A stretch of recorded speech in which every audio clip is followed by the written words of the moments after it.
Old Trafford, San Siro, le Camp Nou. Des noms qui respirent le football et accueillent chaque semaine les plus grands clubs européens. Mais peut-on vraiment faire plus mythique, plus emblématique que ce stade, le temple du football brésilien, ce bijou architectural qui a déchaîné les passions et les folies footballistiques au Brésil et ailleurs? Les plus grands y sont passés, de formidables buts y ont été marqués, la Coupe du Monde y a été remportée. Bref, ce stade, évidemment, c'est le très grand Maracana. El Estadio do Maracana.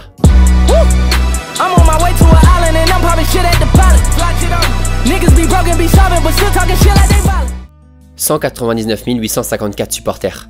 Quasiment 200 000 personnes rassemblées dans un seul et même stade. Un chiffre qui affole les compteurs et qui reste encore comme le record absolu d'affluence pour un match de football. Ce 16 juillet 1950, le Brésil affronte l'Uruguay en finale de sa Coupe du Monde, dans son volcan. Son stade qui vient tout juste de sortir de terre. L'immense Maracana. Une merveille qui a été construite à l'époque dans un temps record.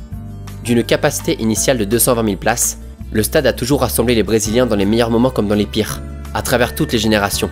De Pelé à Zico, de Romario à Maradona, en passant par Eusebio et Neymar. Ce soir-là, le pays va connaître la plus grosse désillusion de son histoire. Après avoir ouvert le score en début de seconde mi-temps, le Brésil va finalement s'incliner 2-1 après avoir encaissé 2 buts uruguayens en moins d'un quart d'heure, par l'intermédiaire de Chafino et Djidia.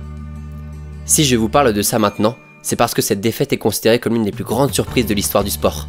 Elle a entraîné une vague de suicides sans précédent dans le pays et a même forcé la sélection à changer ses couleurs de maillot, pour passer du blanc et bleu au jaune et vert. Ce qui est sûr, c'est que quand t'entends ça, tu relativises un petit peu le 7-1 contre l'Allemagne en juillet 2014. Depuis cette date, surnommé le Maracanaçao, le coup de Maracana, le stade est devenu un mythe qui a vu jouer les plus grands joueurs brésiliens et internationaux, accueilli les plus grandes compétitions mondiales comme nationales, les Jeux Olympiques 2014, des concerts par dizaines, un vrai lieu de pèlerinage pour tout visiteur mettant les pieds à Rio de Janeiro.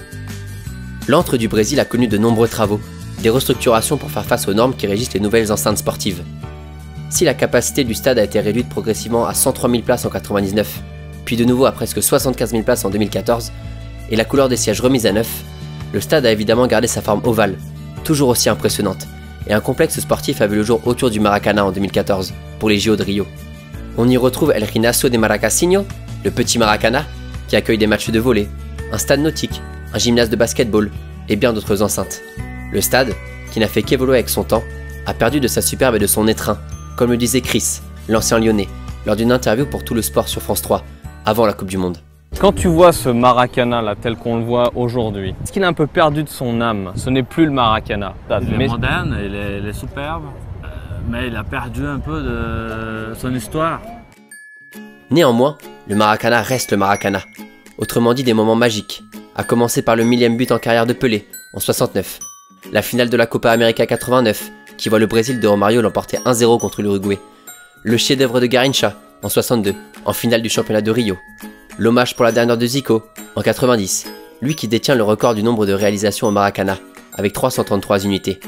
Mais aussi des buts venus d'un autre monde, celui du Britannique John Barnes, en 84, lors d'un amical entre le Brésil et l'Angleterre, qui est considéré comme le plus beau but de l'histoire du pays. La volée monstrueuse de James Rodriguez, avec la Colombie, contre l'Uruguay en 2014.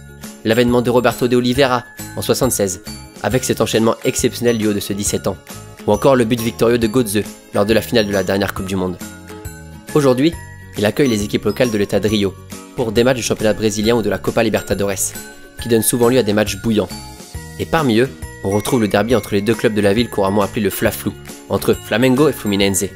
Une manifestation populaire très marquante qui fait le bonheur des deux clubs chaque saison. La légende du Maracana ne doit rien à personne.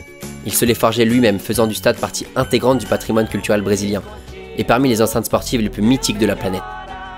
Aujourd'hui, sous le feu des projecteurs, le Maracana des grandes années brésiliennes est au bord de l'abandon, au cœur d'un désordre politico-juridique qui pourrait bien faire disparaître le stade. Mais oublions tout ça, et repensons à tous ces matchs inoubliables disputés dans le chaudron, les Coupes du Monde, les Jeux Olympiques, les derbys bouillants, les Copa Libertadores, les qualifications de la Seleção, dont celle inoubliable de 93, portée par un Romario de gala. Le Maracana est l'illustration parfaite de l'évolution du football depuis les années 50.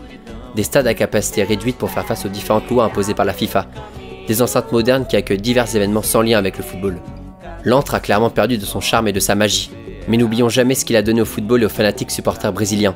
Des moments de gloire et de bonheur, des défaites cruelles et des matchs inoubliables.